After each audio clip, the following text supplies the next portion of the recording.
M. Pascal, retenez-le, en ma qualité de Premier ministre, j'ai assuré l'impartialité du processus.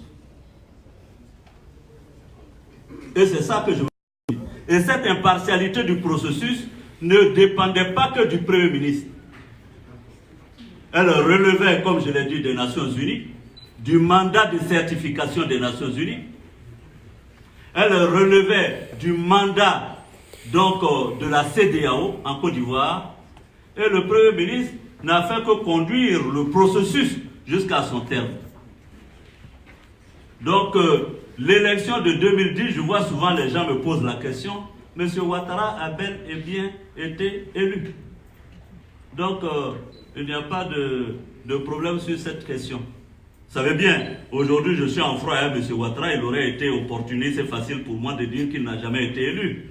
Ce n'est pas vrai, il ne faut pas non plus mentir par opportunisme. La vérité, c'est que nous avions 3 canaux de vérification de cette élection. Effectivement, M. Ouattara a été élu. Comment en aurait-il pu être autrement quand, au premier tour, M. Laurent Gbagbo a 38%, M. Ouattara a 32%, M. Bédié a 25%. Quand M. Bédié et M. Ouattara se mettent ensemble, il ne faut pas avoir fait Harvard pour savoir que M. Ouattara ne pouvait que gagner, tout de même. Donc on ne peut pas... Voilà, même si vous n'êtes pas fort en mathématiques, moi je disais aux uns aux autres que nous avions 3 forces politiques en Côte d'Ivoire. Nous avions le PDCI de Bédié qui représentait environ 30%. Nous avions le RDR de Ouattara qui représentait environ 30%. Et nous avions le FPI de Gbagbo qui représentait environ 30%. Alors si deux se mettent ensemble, ils ne peuvent que gagner face à l'autre.